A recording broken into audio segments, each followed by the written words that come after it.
and the wizard, of course, in Lord of the Rings. What a fabulous 45 years it's been for actor Ian McKellen. I come with tidings in this dark hour. My creativity requires oiling. There must be something else in life besides going for nice walks. There must be. The controller can think of no one else who would suit our purpose so well. Try writing in the nude. It breaks down one's inhibitions.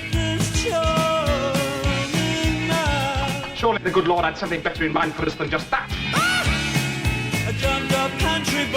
One ring to rule them all. You must search for it.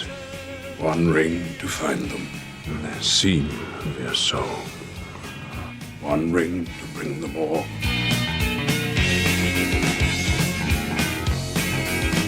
I don't want to overstay my welcome. Oh, no, nonsense, no. And welcome. What a pleasure to have you here. Oh, I love doing Coronation Street. Can you imagine going to that studio and there they all were? Yeah. I know. They're real. Would you do it again? Would you go back?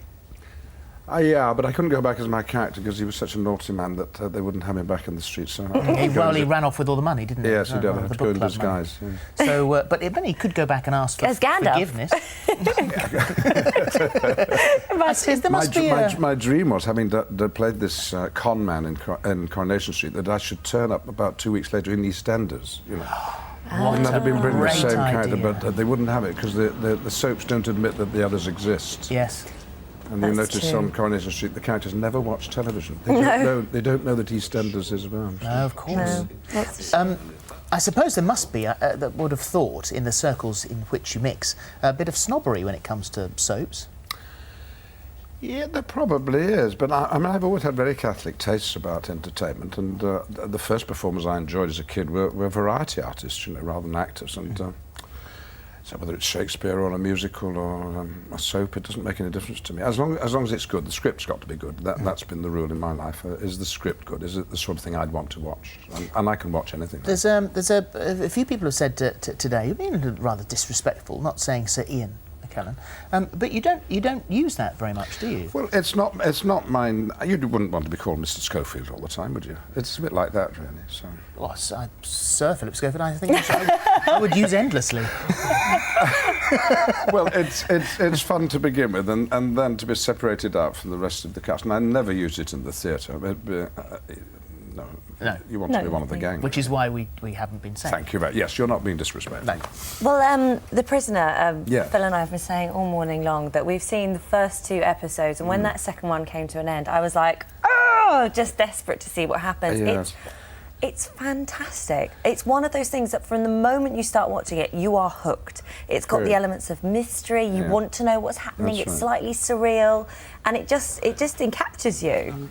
Well, it's basically a thriller, isn't it? And lots of questions asked, and in the 6th episode, every question is answered, and the clues are right there. You've already seen a lot of clues which you may have picked up or not. Yes, and you've already given me a few other clues, which makes me think my original clues are Yeah, so completely I wrong. think for viewers watching, you just have to say, where is the village? Does the village exist, and where is it? And if you can answer that, you'll be on to the solution. Aha. But of course, the underlying themes are it's not just a thriller, it's a serious Well, this is analysis of our lives Yeah. today. Initially, in the 1960s, when the Prisoner started and confused the nation Yes. with Patrick McGowan, there were undercurrents of the sort of Cold War. That's It was right. very political at the time. was, yeah. And now, watching as we've watched the first 2 episodes, they've still got this sort of look at what we're going through now, whether it's Big Brother is watching you type of thing, the sort of the liberty and being right. under scrutiny, being watched. Well, you know, when I got out of my house today, which isn't far down the river, lovely view you've got. It's And lovely. viewers, it is real. I used to think this was just pretend. We've had a particular American film star came in and said, "Oh my God, I thought it was a plasma." No, that's a No, real it view. really is. But anyway, you get out of your house in London and travel, whether it's in a taxi or on the tube or the bus, you are being observed the whole way. time. And the question is, who's observing you on the cameras and why? Is it for your own safety, or is it the assumption that you're not going to behave very well? And that's all sort of happened quite recently when I don't remember having a referendum as to whether I wanted it to happen, but it does happen. And the implications of that observance is It's sort of a bit Big Brother, as in the original Prisoner, but it's gone rather beyond that. And this this current version of the Prisoner is to do with psychiatry, really, and as much as that, and who's observing and why, and is it for our own good or not? Well, to explain things a little bit further, it follows the story of this guy called Michael, who resigns from his job, and then he wakes up, or he finds himself in this desert, and he finds himself in the place called The Village. Right. And he's sort of on this journey where he's trying to find out, he's got flashbacks of New York City, but everybody's denying that New York City exists, or maybe not denying it, they don't know that it exists. And you play number 2. Yes. Who is who's in charge of the village, if you like, and he's quite sinister, quite scary. You don't really know where he's coming from. Well, from Michael's point of view, he is sinister because I've encaptured him, it seems. Yeah, and he's going to... What are my motives for encapturing him? And I think that's maybe the solution to what it's all about.